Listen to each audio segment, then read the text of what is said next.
Class 9, 10th, 11th, 12th में पढ़ रहे छात्रों के लिए और बीए, बीएससी, बीकॉम यानी ग्रेजुएशन में भी पढ़ रहे छात्रों के लिए, चाहे वो ग्रेजुएशन में पढ़ाई कर रहे हो, क्लास 9, 10th, 11th, 12th में पढ़ाई कर रहे हो या फिर पीजी, यूजी कुछ भी कर रहे हो, तो उन छात्रों के लिए एक बहुत बड़ी खुशखबरी निकल के सामने आ चुकी है। और ये खुशखबरी के तहत क्लास 9, 10th और 11th, 12th वालों को 15,000 रुपये दिए जाएंगे। और साथ ही में जो छात्र बीए, बीएससी, बीकॉम यानी ग्रेजुएशन में पढ़ाई कर रहे हैं, चाहे किसी भी पार्ट में हो, तो उन छात्रों को जो है इस बार 75,000 की राशि दी जाएगी।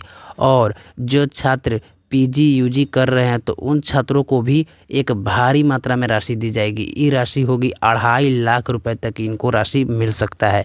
और इस स्कॉलरशिप का लाभ कौन कौन से लोग ले सकते हैं? देखिए, इस स्कॉलरशिप का आप भारत में किसी भी स्टेट से हो, इस स्कॉलरशिप का आप लाभ ले सकते हैं। ये केवल बिहार के लिए नहीं बल्कि पूरे भारत के लिए ये स्कॉलरशिप जारी किया गया है। और इस स्कॉलरशिप के तहत सभी छात्रों को रुपया दिया जाएगा, चाहे वो लड़का हो चाहे लड़की, किसी भी कैटेगरी से हो, किसी भी जाति से हो।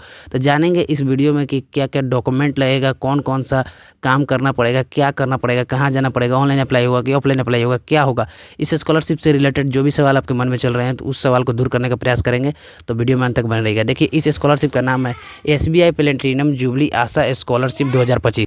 इस स्कॉलरशिप का नाम सुनने के बाद सबसे पहले आपके मन में एक सवाल आया होगा कि क्या हमारा SBI में बैंक अकाउंट खुला होगा तभी जाकर हम इस स्कॉलरशिप का लाभ ले सकते हैं? तो इस सवाल का जवाब है बिल्कुल नहीं। आप किसी भी स्कॉलरशिप का लाभ ले रहे हो, इसमें ज़रूरत नहीं है कि आप SBI ही बैंक हो। आपका बैंक कोई भी हो, चाहे प्राइवेट, चाहे सरकारी, चाहे किसी भी, मतलब आपका अकाउंट किसी भी बैंक में हो, आपको इस स्कॉलरशिप का लाभ दिया जाएगा। और दूसरा सवाल आपके मन में ये भी आया होगा कि हम इस स्कॉलरशिप को लेंगे तो क्या इसको वापस भी करना होगा? देखिए, स्कॉलरशिप ना है ना, उसको वापस नहीं करना पड़ता है, लोन को वापस करना पड़ता है। स्कॉलरशिप जो आपको मिलता है उसको कभी भी वापस नहीं करना पड़ता। ये एक प्रोत्साहन राशि होती है जो बच्चों को प्रोत्साहित करने के लिए दिया जाता है ताकि आगे तक आप पढ़ाई कर सके।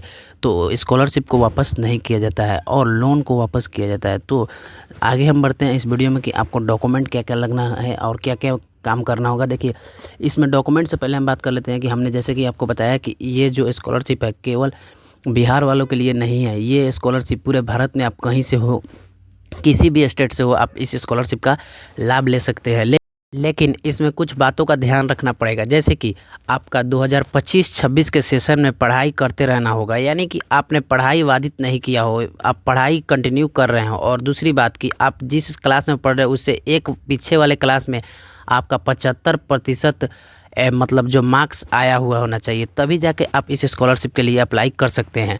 अब इस स्कॉलरशिप के अप्लाई करने की कैटेगरियाँ यही सब कुछ था, और भी बहुत सारे कुछ कैटेगरियाँ हैं लेकिन मैं उसको बताऊंगा। इससे पहले आप जान लीजिए कि इसमें क्या क्या डॉक्यूमेंट आपके लगेंगे और कौन कौन से काम आपको करना पड़ेगा। तो देखिए, सबसे पहले हम बात कर लेते हैं कि इसमें डॉक्यूमेंट कौन कौन सा लगेगा। तो डॉक्यूमेंट सबसे पहले आपका लगेगा, जैसे कि आपने जिस भी क्लास में पढ़ाई कर रहे हो तो उस स्कूल का एक रसीद मिलता हो। जैसे कि आप 10th में पढ़ाई कर रहे हो, 10th में आपने एडमिशन कराया होगा तो आपको एक रसीद मिला होगा। उस रसीद को ले लेना है, आधार कार्ड ले लेना है, बैंक अकाउंट ले लेना है, और आपने मतलब आप जिस भी स्टेट के निवासी हैं उसका भी एक प्रमाण ले लेना है कि आप भाई हम इस स्टेट के निवासी हैं, तो इस स्टेट का एक फॉर्म ले लेना है या फिर कहीं से निकलवा लेना चाहिए। आधार कार्ड से भी हो सकता है।